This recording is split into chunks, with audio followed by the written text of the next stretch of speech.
Tonight we're going to talk about two key election issues, the Supreme Court vacancy and mail-in voting. Both have been characterized by a polarizing and partisan divide. But as with most issues, reality is far more complex and nuanced than what you'll hear in the partisan talking points. At America is Talking, our goal is to rise above the noise, to help you better understand the issues that affect your life and the lives of those around you. We come at issues from a variety of angles, hearing from experts and newsmakers, and also directly from you.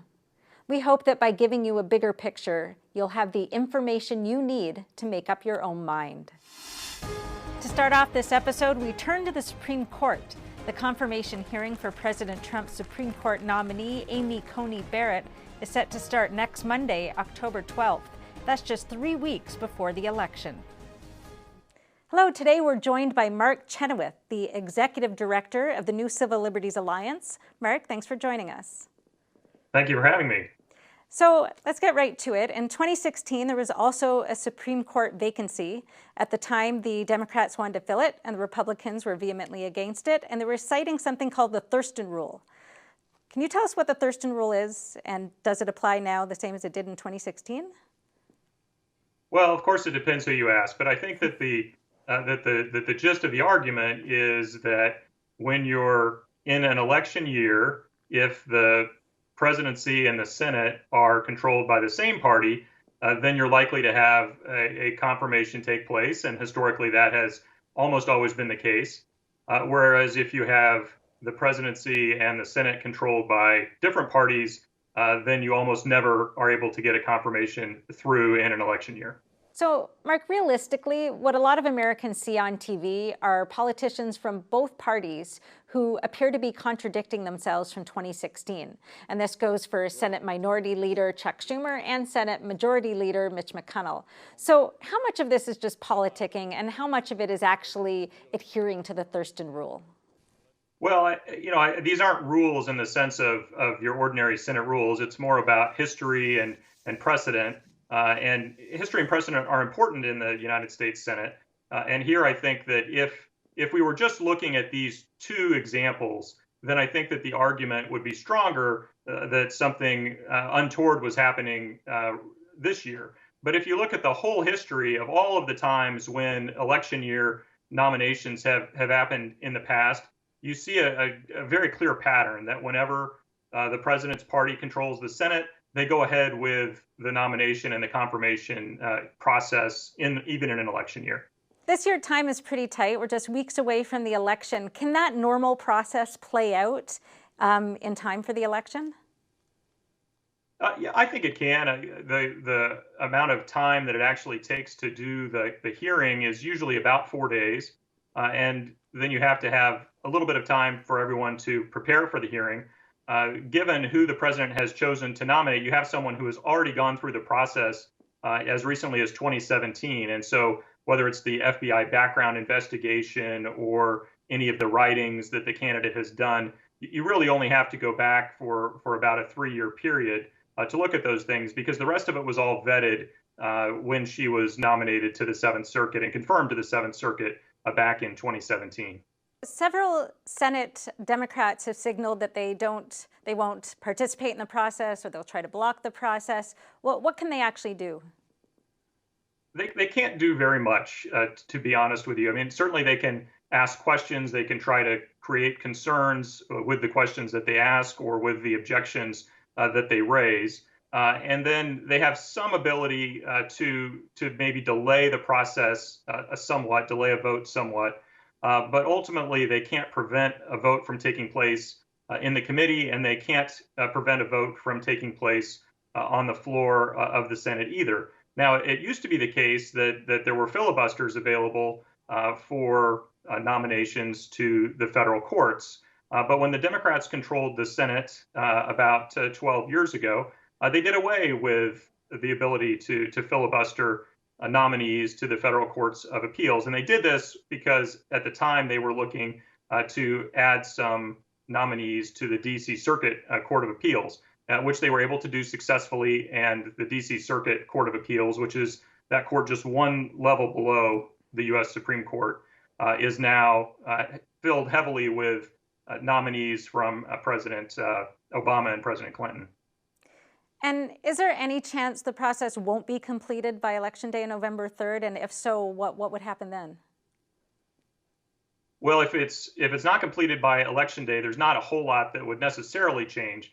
You might have a different there could be a different cast of characters in the sense that there is at least one senator who, if she loses, I believe it's Senator McSally from Arizona, that if she loses on Election Day, that under her state law or under her particular situation, her replacement could be sworn in before the beginning of January, when the rest of the senators will be sworn in. So you could have a little bit of a change in the makeup of the Senate.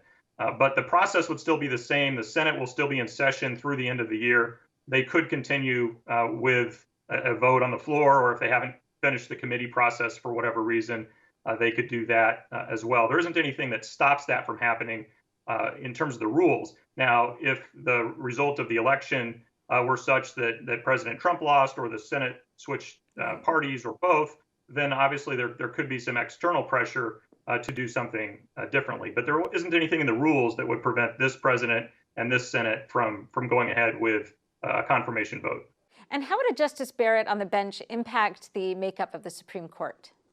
Well, at that point, there would be 6 Republican appointees and 3 Democrat appointees. In terms of the split, it really varies issue to issue. And so one of the things that isn't necessarily appreciated about Justice Ginsburg is that she was very much a proceduralist. And what that means is she had very strict views about all of the boxes that needed to be checked in order for parties to bring their cases in front of the Supreme Court or lower courts as well. And that sort of proceduralist view is sometimes thought of as a conservative view. Obviously, folks think of Justice Ginsburg's substantive views as more liberal, but on these proceduralist points, she was quite conservative and proceduralist. And so there wouldn't necessarily be a big change there from Justice Ginsburg to Justice Barrett. And then in terms of what the split would be, it's really hard to say. Famously, the Supreme Court is said to change with every addition of a new justice. And what folks mean when they say that is that the justices who are there may change their behavior a little bit based on who the new person on the court is. Either that person has persuasive power and is able to pull someone in a certain direction, or that person provides new perspective that changes the way that some of the other justices view the issues in front of them. So I don't think that you can say, for example, that every case is going to suddenly break down 6-3 just because Justice Barrett is added to the court. Excellent. All right, I guess our time is up now. Thank you so much for joining us today, Mark. Ahead on the show, we delve into the great experiment of 2020, mass mail-in voting. But first, we asked people across the country if they agree with holding Judge Barrett's confirmation hearing before the election, or if they think it should have waited until after the voters have spoken. I would rather see it filled after. Can't really say I agree or disagree. Before the election. Honestly, I feel like he should have postponed it. I think we should follow the law. That's the law of the land on that. As long as it's being done legally. After the election, does that mean on November 6th, November 7th, or does it mean after the new leadership? After the election. Definitely after the election. I think we should wait till after the election. You know, there's no need to hurry. They should wait till after the election. I would think they should take some time and find the right person. It's his job to, when a vacancy occurs, appoint a judge. I think the Supreme Court vacancy should be filled after the election. And then whoever wins should talk about their nominees and do whatever follow the process then. I think that's wrong. They should wait after the election. I think it should be filled now, just because if there is a problem with the election, there's not a policy, there's not a problem for a complete equal split. Since nothing has gone predictably in 2020, the election is no different. With mass mail-in voting already underway this year, it's almost inevitable we won't know who the next president is on election night, especially if recent experience is any indication. In New York State, their congressional primaries, for example, winners weren't known for a full 6 weeks until after the vote. And that's because of problems counting the surge of more than 400,000 mail-in ballots. Much of the debate circles around the potential that this experiment could erode the public's trust in the election process, whatever the outcome. There's widespread concern about the ability of the U.S. Postal Service to handle the some 80 million ballots that could be cast by mail. There's also confusion over the patchwork of rules governing the process across the country. In some states, voters need to request an absentee ballot. In other states, they're mailing them to every voter on the registration list, regardless if they requested one or not. And there's different methods that states are using to clean their voter lists. There's also different rules about who's allowed to deliver a ballot on your behalf. And some states make rules about whether they can accept payment to do that or not. The ballots are also verified in different ways. In some states, you need witnesses, some you need a copy of your voter ID, and in some, a signature is enough. Some states require a secrecy sleeve on the ballot. States are also going to start counting at different times. Some are going to count the ballots as soon as they arrive, and some are going to wait until Election Day, and pretty much everything in between. Today, we talked to a data security expert to get his thoughts on the integrity of the 2020 vote. We're here with Nate Bradley. He's the founder and CEO of Data Donate Technologies. Nate, thanks for joining us. Thanks for having me. It's an honor. Thank you. So to start, Nate, we've had mail-in voting for a long time in this country, and even in the 2018 election, about a quarter of the votes were cast by mail-in ballot. So what makes this year so different, so controversial? Well, I think there's three primary areas of controversy.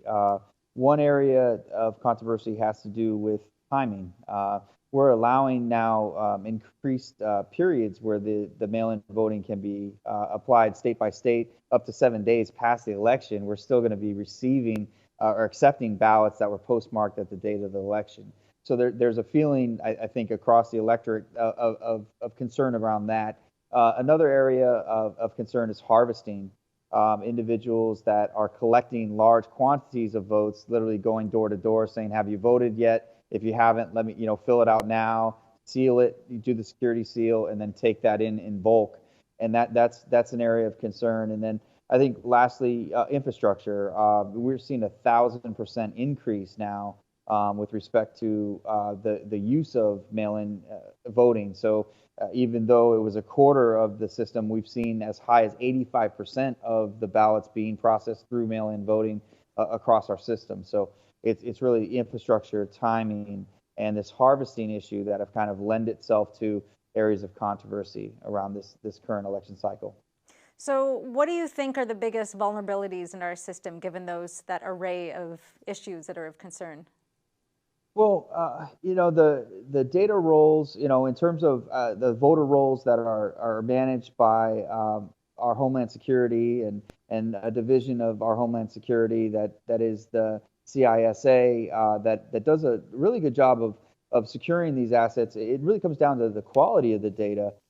We've heard in the past of voter rolls that include individuals that were deceased or individuals that moved, or if you've received multiple ballots because you have a middle initial or an alias or you go by your first name or your middle name. There's issues around the integrity of our data systems around the electorate and the data rolls, and so I think that is an area of vulnerability in terms of needing to true up those assets, and we've worked really hard to do that. I think as a country, knowing that this is coming, we also have a U.S. postal system that is undergoing for financial reasons. It's been under financial distress, very notoriously for years, but now it's under stress, and overlapping that is a new Postmaster General who's making efficiencies and cuts and different infrastructure choices and modifications to a system that is under stress or duress. And we look at this surge of motor voting or mail-in voting to be congruent with those changes. And one party might use that to point to inefficiencies or problems that those changes have invoked, and others on another party system, you're going to see pointing to those efficiencies being necessary and appropriate. So it's just an area of concern. So we had a similar process during the primaries. How did that go? How did the system perform? Well, 35,000 votes were rejected in Florida. Okay, just in one election during the primaries, you saw over 35,000 rejected ballots because of anomalies or issues with those ballots.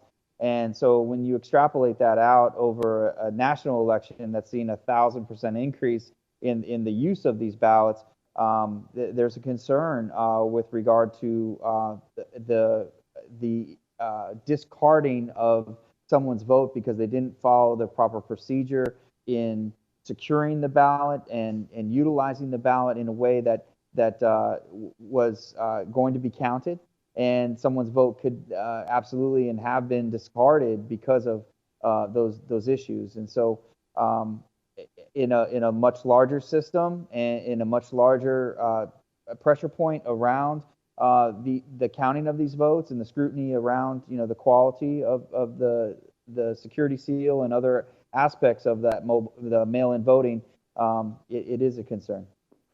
And what about vulnerabilities to foreign interference? We already know that there is some hacking of voter registration lists that's been tracked back to Chinese hackers, to China. What about those vulnerabilities? How much of a factor might that be?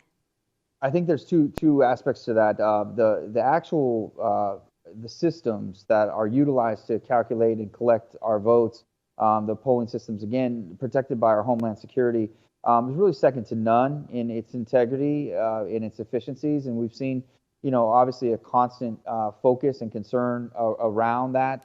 And I think we do a really good job with respect to that security.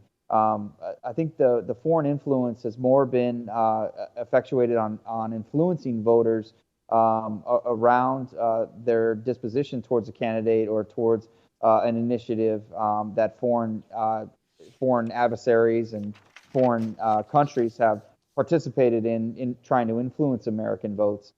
So I think that is primarily the tool of foreign influence in our elections, as we've seen, and we need to do a much better job of policing that and working through the social media issues more so than the actual cybersecurity, which I think our government does an exceptional job with. So from where you sit, what kind of delays do you think we're going to see in knowing the results of this election? Well, it was probably the most interesting comment from President Trump, where he inserted "could be months," kind of under his breath comment, and that's concerning because, as we know, there's only a 60-day period or less, from the completion of the vote tally to the inauguration, and a plural months comment behind that was startling to me because that would take us into unprecedented territory. I think both candidates seem to indicate that there would be a delay, that we're not looking at waking up, after Election Day, early November, and deciding that we understand who the next president will be. And I think that trickles down to some of the congressional races. And, if there is a delay across the system, you could see Senate races and congressional races affected as well. For me personally, where I sit today, I'd like to see an orderly transition, to calling the election within a maximum of a 14-day period following the election, and that may be wishful thinking at the moment. It seems that both sides are indicating that they expect there to be a highly contested election and that some of the election results may be truly delayed. So one last question. What for you is sort of a margin that you think the electorate should feel comfortable with if we come out, maybe obviously if it's a 1% or 0.5%, that's probably a little tight to declare a winner, but what kind of percentage do you think will be, okay, we can, let go of our breath and think that we can trust the result? Honestly, I think you hit the nail on the head. I think it's just over 1.5 points that we start to get some take a deep breath of, kind of understanding that the voters have spoken.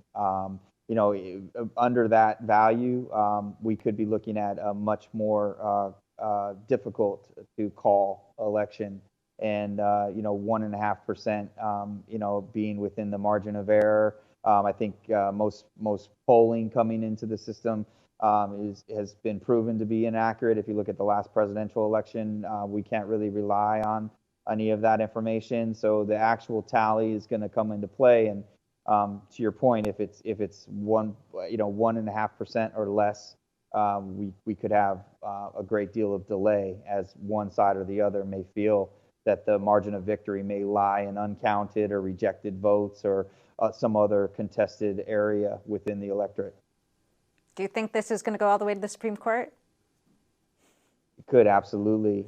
There's no better use of our court. If a matter for the highest office in our land was contested, there are no better hands for that decision to be in than our Supreme Court.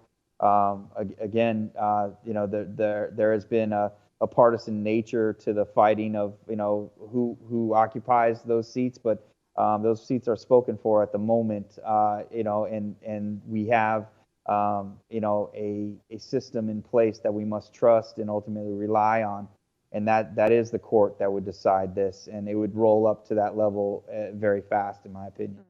Thank you so much for joining us today. Coming up after the break, we talk to 3 Americans about how they're voting and why. Good day, everyone, and thanks for joining us. We've got some voters here from across the country. Why don't you introduce yourselves? Hi, I'm Jessie. I'm from Philadelphia, Pennsylvania. I'm Steve from upstate New York, Utica area. And I'm Leslie from Evans, Georgia. Great. So I'd like to start by asking each of you how you plan to vote and why, and we'll just go in the same order. Sure, happy to share. So this year I'm actually volunteering for the day of the election as a volunteer. So since I'm already going to be exposed, I plan to vote in person and then follow it up by heading to the area that I'll be supporting and observing the election from. And I'm voting definitely in person. I do every year. I just don't trust any of the mail-in things. I get too many different packages and letters that don't even belong in my neighborhood. I have to call these people and bring them their mail. The postal carriers do make mistakes, and it's quite frequent in the area. My husband and I were planning to go vote early at the county office. Our election polls offices open up October 5 here, and I only live about a mile from there. And do you normally vote early, Leslie, or is it special this year? We voted early the last election and in the primary. We have done mail-in voting in the past. My concern is, like Steve's, is just with whether or not the mail will get there in time and if it'll make it there at all. We've had mail not make it to my house, and so it's always a concern whether or not the mail will make it where I send it to. And how about you, Jessie? Are you voting in person because you don't trust the system this year, or what are your reasons? So again, I already felt like I was exposed, so it made sense to go in. For my parents, who are both immunocompromised, and my 89-year-old grandmother, they're all going to be going through the mail-in process. Less concerns around the system. I do have worries about it being overloaded, but main concerns more with people understanding what the mail-in process, though. Like Leslie, I voted absentee, not mail-in, but from what I understand, it's the same process, just a different label, because I lived abroad for several years and felt confident in that. And I also voted mail-in in the May primary, and my vote counted. I got the email confirmation from the state. So feel pretty confident in that process. But again, I'm already exposed, so might as well vote in person. Leslie, do you have concerns about this year in general, about the integrity of the results that will eventually come out of this election? I do have concerns about whether there will be voter fraud. I guess voting in person, whether it's voting early or as Jessica is going down to the polls and Steve the day of, is you have a way to check to make sure the person who's voting is supposed to be voting, making sure people are registered. There's plenty of time still to be registered to vote, and people have the right to vote, but just making sure that we can avoid more chances of voter fraud than we've had in past elections. So, and what do you think? Were you going to trust the results of this election? Yes, I will trust the results of this election. We live in a great country, and regardless of what happens, both candidates are willing to work for this country, I think. Jesse? I will 100% trust the result. Just on the comment around voter fraud, from my perspective, if you look at both conservative as well as liberal reports and studies, the voter fraud in the country is historically, statistically insignificant. I have more concerns around voter suppression and ensuring everybody has the right to vote and is able to execute on that right. So my husband is Norwegian, and in their country, they have automatic registration so that there isn't any barriers to entry to the right to vote. So my concern is around the integrity of the election and that both candidates will accept the result and allow our country to move forward with whatever those results are. I do fear that some of the conversations happening now are questioning our democratic process and undermining the people's faith in it. And Steve, what about you? What will you think of the final results of this? Will you trust it? I would have to accept the final results as is, because Republican, Democrat, whoever wins, I will accept it and I will keep moving forward. Hopefully the economy keeps booming. Wonderful. Thank you all so much for joining us tonight. I'm not in favor of mail-in votes. I don't think that there's evidence of widespread fraud. Everybody should get a chance to vote fairly. So I would trust mail-in ballots. In-person vote is always best. No, I don't trust it. I do. No, the in-person vote's the only one that should count. The only thing I would be concerned about with mail-in votes is just that they don't have the ability to handle the volume. Remember back in 2016, there was a lot of mail-in not right. There's going to be such a rush on the polling places this year that I decided to do mail-in. Personally, I feel that it is an adequate way of counting for the election. I just saw on the news the other night they found a whole bunch of ballots in a garbage can. I have a kidney transplant also, so I'm more vulnerable of going into crowds and catching something, you know. My major concerns are just with COVID-19, people not actually going to the polls and register a lot of mail-in ballots, and if that will be accurately counted. I'm not mailing mine. I think it's still better for people to, go to their voting site.